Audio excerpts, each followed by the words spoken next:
Good morning to my participants. Students, we have to revise Unit 4. Unit 4 का आज हम लोग रिवाइज करेंगे because ratio, proportion and unitary method, all three terms we have discussed now in earlier class. Earlier class में हम लोग discuss कर चुके हैं. And worksheet 1, 2 and 3. These three worksheets that depends upon ratio, proportion and unitary method respectively that we have finished now. हम लोग worksheet 1, 2, 3 जो कि ratio, proportion and unitary method पे डिपेंड है ये कंप्लीट कर लिए. In previous class I have given brain teaser as your homework. कल के क्लास में मैं ब्रेन टीजर दिया था. In today's class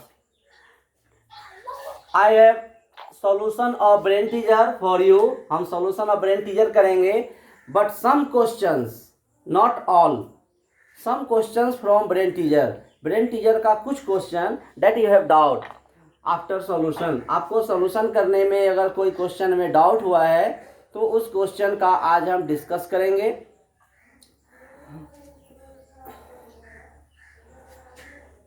either question is on worksheets, examples, brain teasers, etc.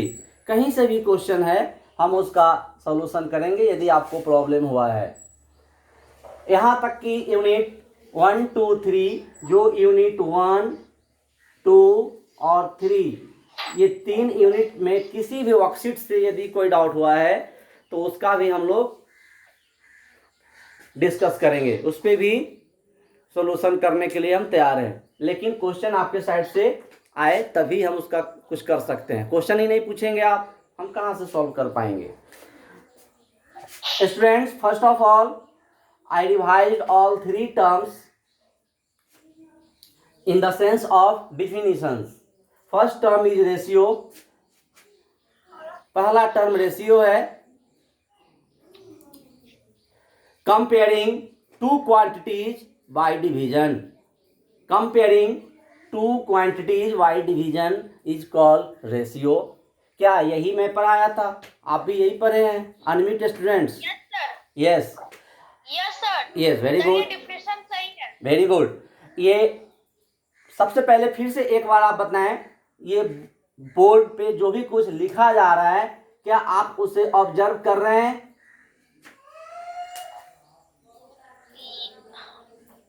Yes sir. Yes. अभी मैं कुछ लिखा नहीं हूं, अभी डिफिनीशन पे हूं. जब कोई क्वेश्चन सॉल्व करना होगा हम बोर्ड पे क्वेश्चंस राइट डाउन करके उसका सॉल्यूशन करेंगे. ठीक है. Next term is proportion. Can you define? क्या आप प्रोपोर्शन डिफाइन करेंगे? Sir. Yes. Sir the unit of point. Sir proportion है. Yes yes. If four number are in sir a statement of equality of ratio is called proportion. No, it's not a right definition. Right definition is that a proportion, a statement of equality, a statement of equality of ratios is called, a statement of equality of ratios is called proportion.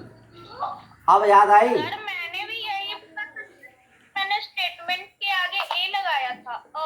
Equality of, हाँ, equality of ratios. That means in the plural form. Okay. हम ratio को hints करते हैं, indicate करते हैं, represent करते हैं इस सिंबल से. इसको हम इज टू बोलते हैं. एंड प्रोपोर्शन का double ratio, first ratio and second ratio. because proportion is equality of two ratios. Its symbol represent of proportion. Proportion having 4 terms, ratio having 2 terms. Okay,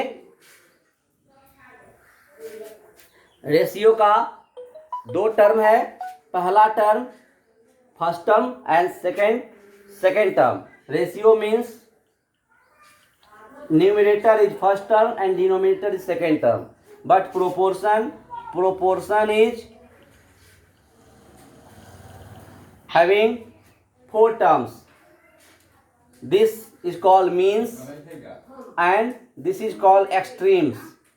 One important formula, एक important formula था to confirm the given 4 numbers are in proportion or not. 4 नंबर proportion में है या नहीं, इसके लिए important formula product of extreme equal to product of means. Yes और not? Yes sir. Very good.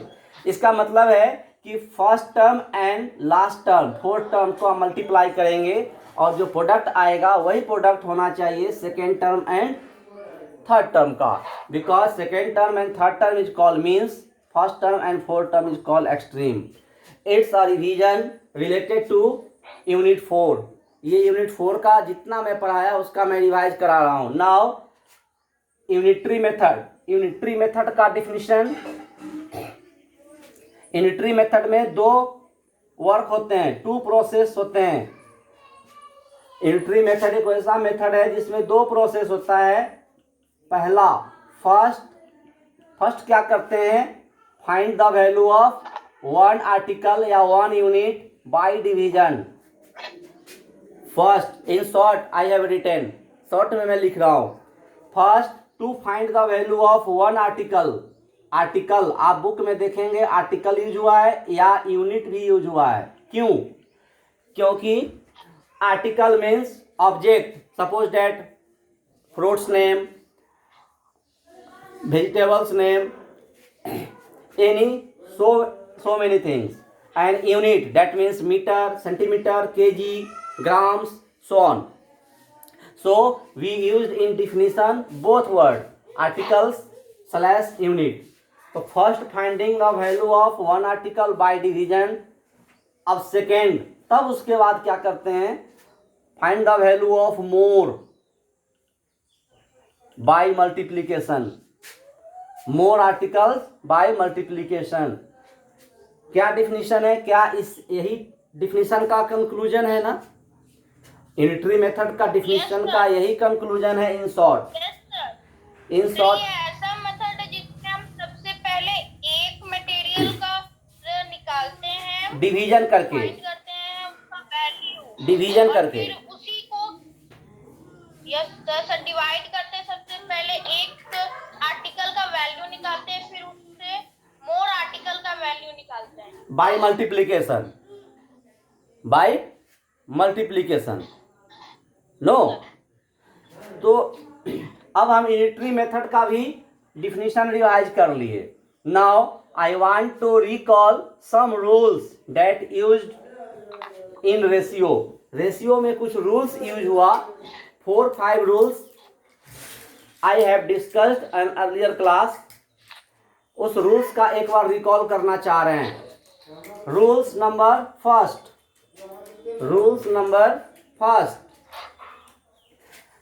Ratio should be in simplest form. Yes और not? Ratio simplest form में होना चाहिए. If not given in simplest form, यदि simplest form में नहीं दिया रहेगा, then what process we have to do. तो हम क्या करेंगे, तो हम क्या करते हैं, सबसे पहले हमें न्यूमरेटर का HCF निकालना पड़ेगा. Very good. गिवन फ्रैक्शंस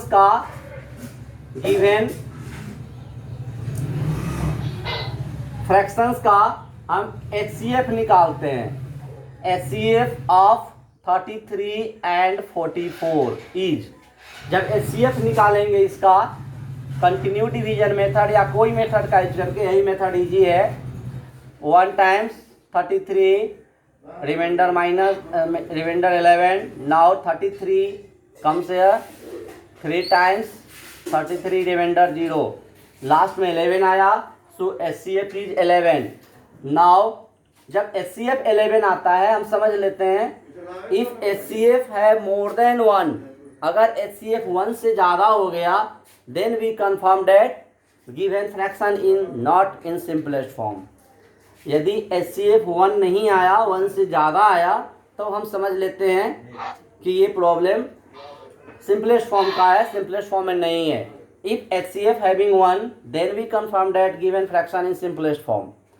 तो यदि HCF 1 नहीं आता है, मोर देन 1 है, जो भी HCF आता है हम वही HCF से numerator and denominator.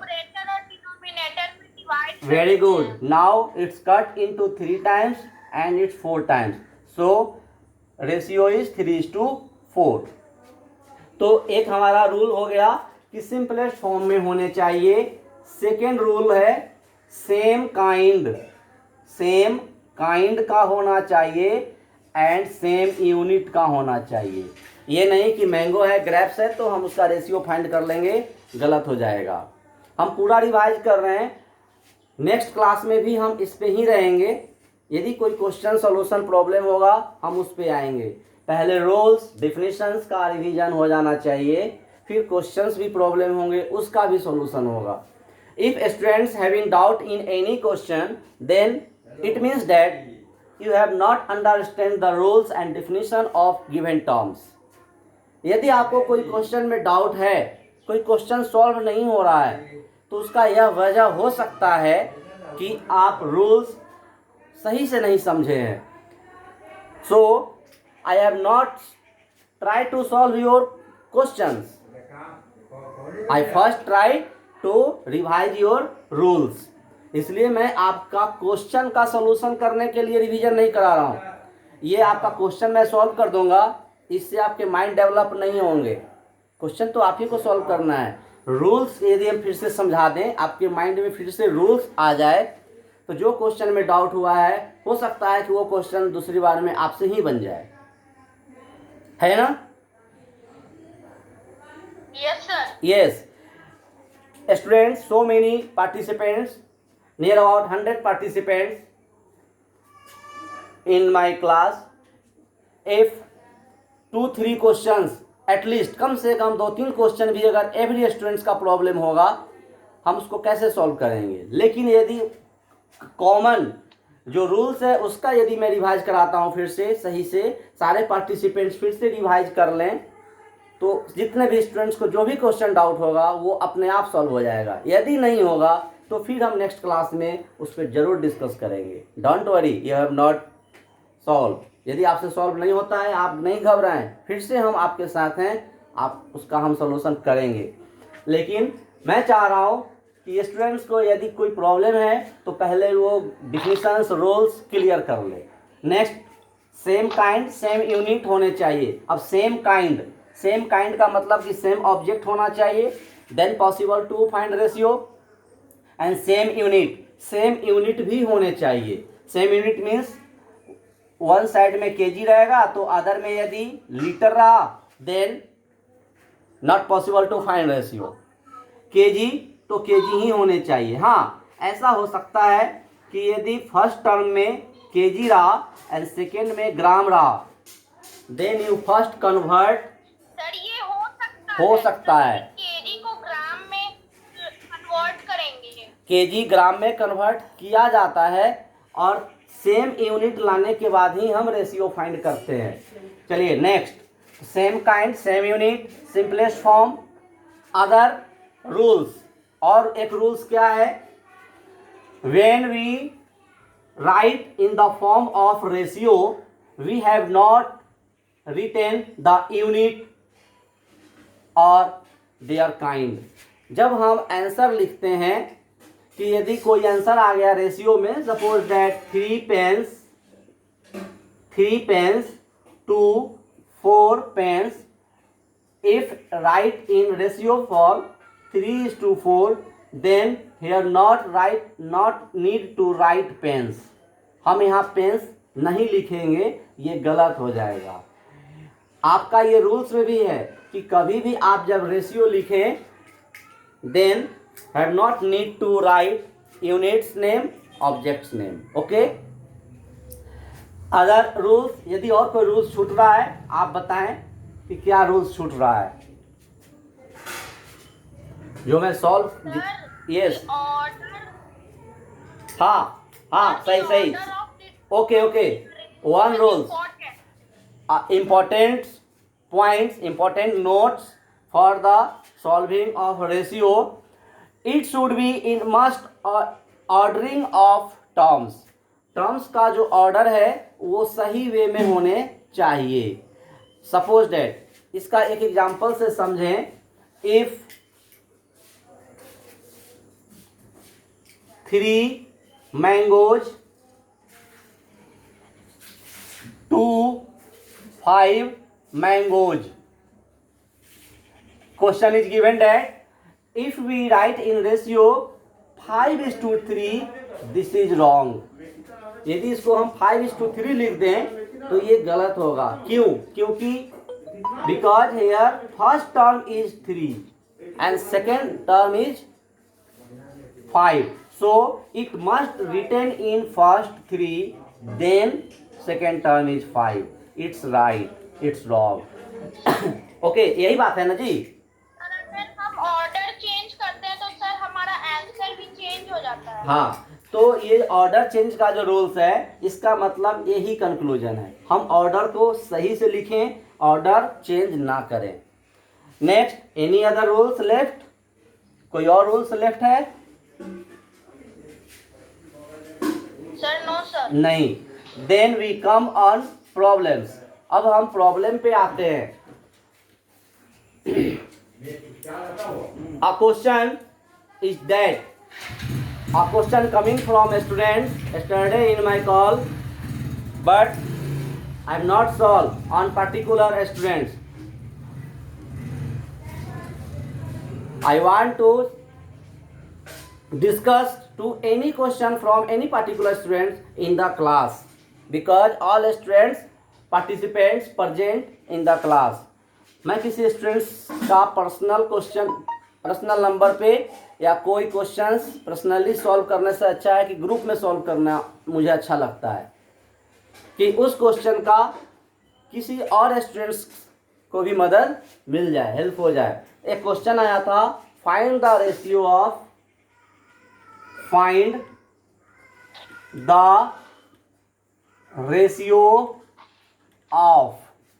find the ratio of 3 kg to 250 gram. Solution, ये क्वेश्चन आया था। ये क्वेश्चन सारे स्टूडेंट्स रफ में करें।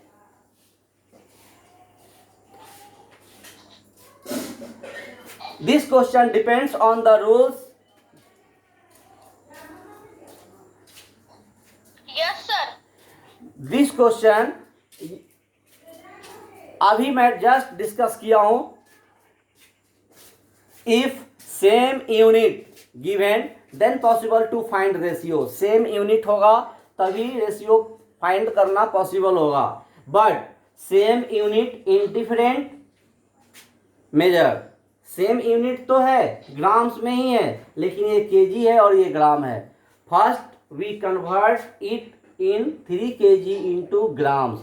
सबसे पहले हम यहाँ ये करेंगे कि 3 kg को ग्राम में कन्वर्ट करेंगे और 250 kg is equal to 3000 gram. First of all we write here inside, यहाँ बगल में ये लिखना इम्पोर्टेंट होगा, 1 kg इक्वल टू 1000 ग्राम। सबसे पहले ये लिखना जरूरी होगा।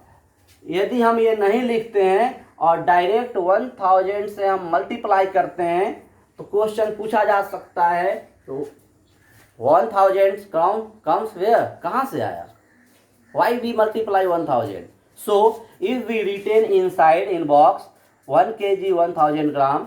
So it's clear that 1 kg is equal to 1000 gram. So 3 kg is equal to 3 into 1000. Okay?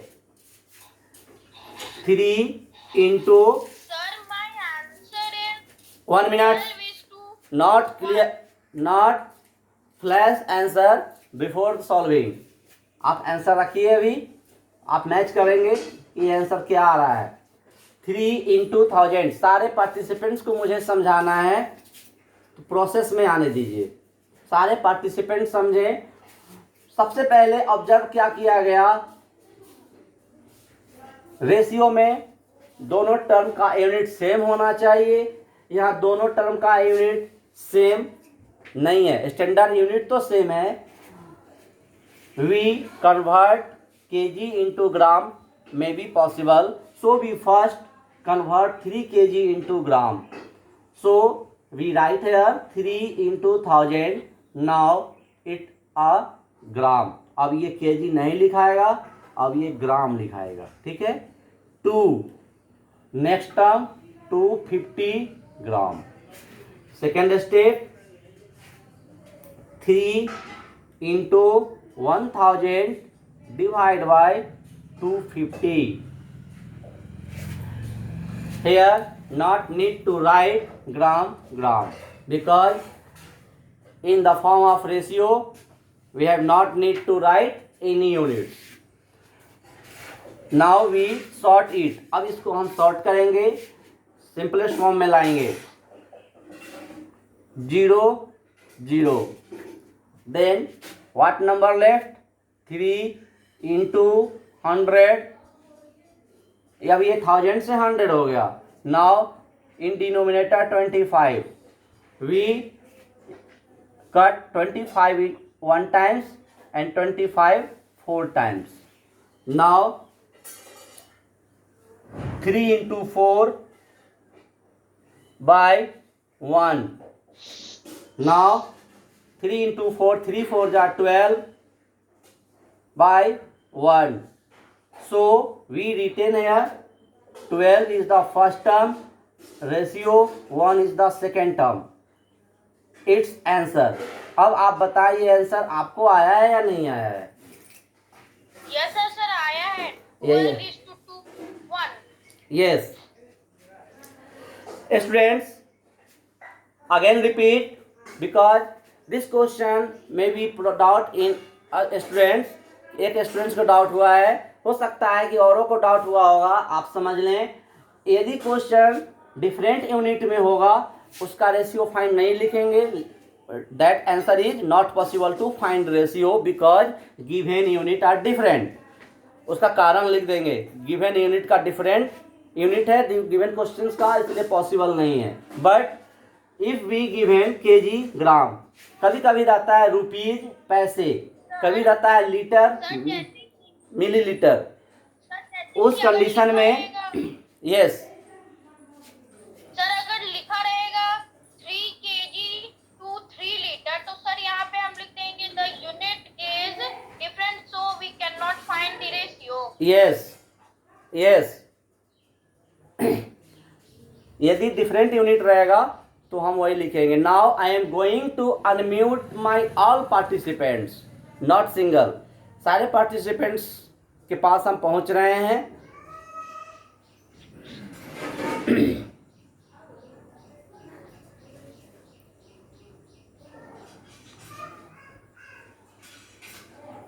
Students, one thing is that coming Sunday का जो टेस्ट है portion is portion for coming Sunday test.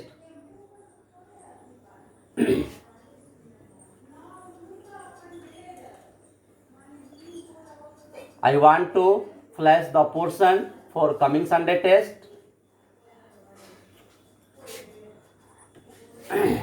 Portion, all of you write it in your rough page now. Portion for Sunday test that is held on 6/6/2001, 6 जून को जो हो रहा है उसका portion क्या है मैथ्स का, यूनिट 3 इंटीजर्स।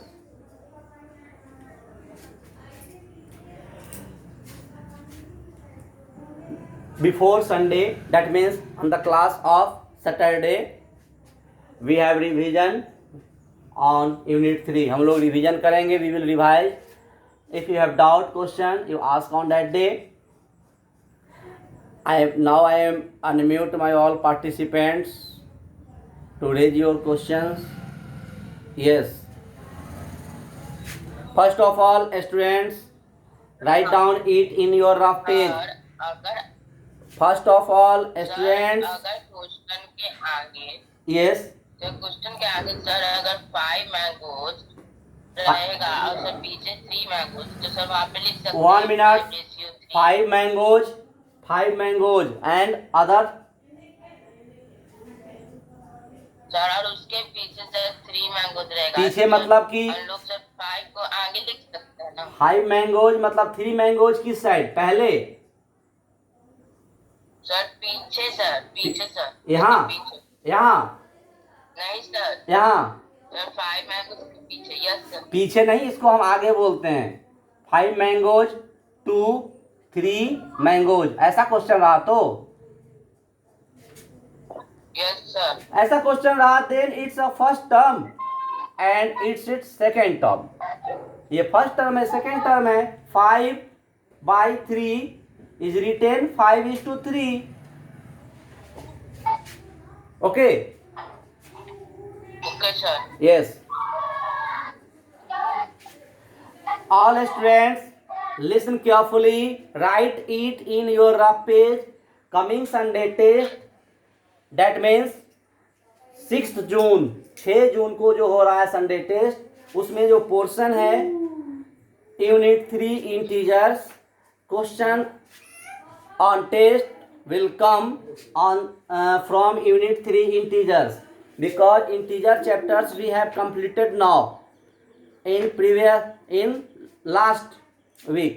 पिछले सप्ताह में हम लोग इंटीजर कंप्लीट कर चुके हैं अच्छे से।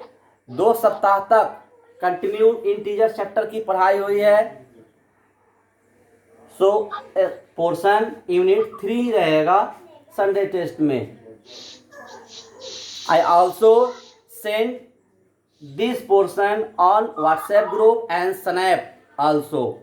मैं Snap पे WhatsApp ग्रुप में भी भेजा हूँ। Okay, now yes.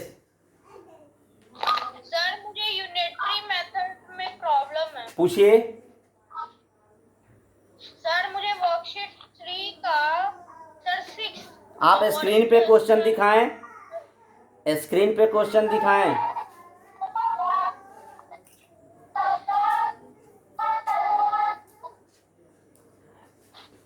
Unitary method का है, very good. Unitary method, um मतलब unitary method. In short we write here um, unitary method. Question not seen now, अभी तक नहीं दिखा स्क्रीन पे, अभी तक नहीं दिखा। आप डिक्टेट कर दें। सर मैं दिखा दिया हूँ। अभी आया है कौन? सर मैं दिखा दिया हूँ। Question number, earns 18,000 in 15 months. Question number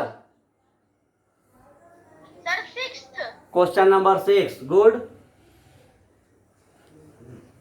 question number 6 सही से दिखाइए।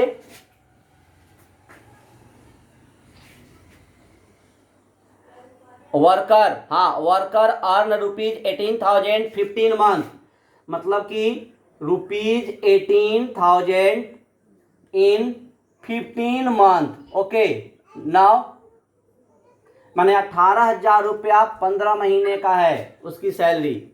और दिखाइए फाइंड क्या करना है।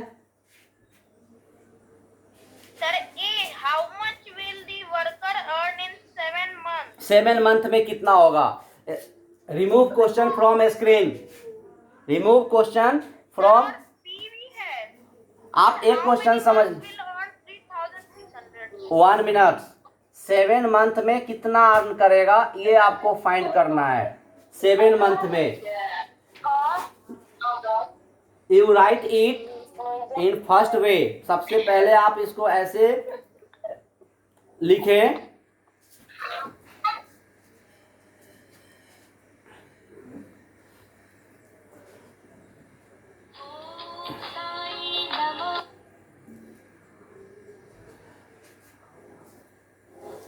Salary of 15 months, salary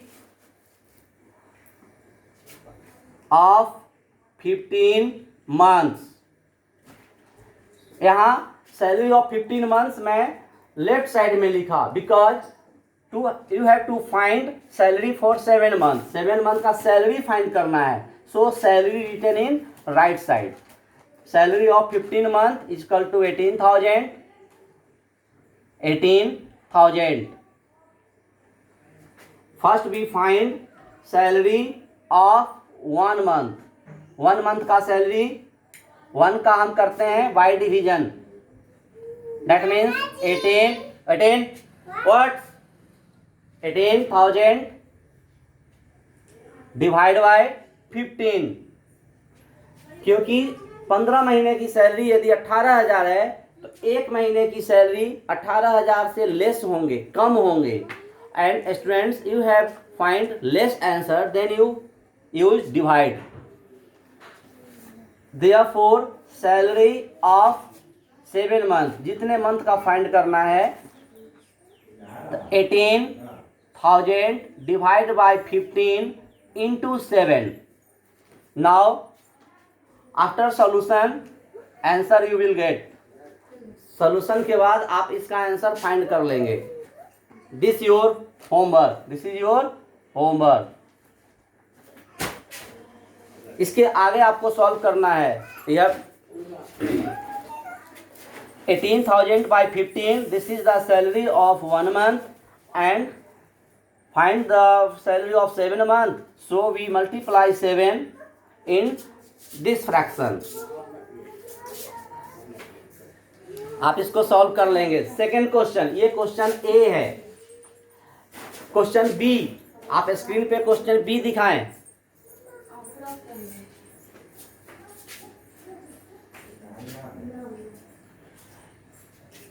question B, find the month. Question B में क्या है, मंथ फाइंड करना है। How much salary, how many month in which salary is that salary दिया रहेगा, इतना सैलरी वो कितने मंथ में अर्न करेगा। Then this is written in reverse order. तब इस सेंटेंस को हम रिवर्स ऑर्डर में सेंड करें, राइट डाउन करेंगे। क्या करेंगे, सेकेंड क्वेश्चन के लिए यही जो क्वेश्चन बी है इसको हम लिख देंगे कि ₹18,000 सैलरी फॉर 15 मंथ। अब आप देखें ये 15 मंथ्स मेरा राइट साइड में हो गया, लेकिन क्वेश्चन ए में जो है ₹18,000 in 15 months salary for 15 month. No, question B के लिए इन 15 मंथ्स सैलरी 18,000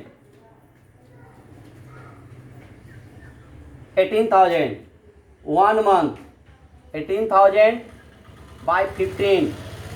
अब जितने महीने का फाइंड करना है, suppose that 7 month multiplied by 7। But in question B you write in reverse order. Question B में हम इसको रिवर्स ऑर्डर में लिखेंगे। रिवर्स ऑर्डर में क्या लिखेंगे कि ₹18,000 सैलरी फॉर 15 मंथ्स। रुपीज, अब 1 का करना है, 1 सैलरी फॉर कितने हो जाएगा आप।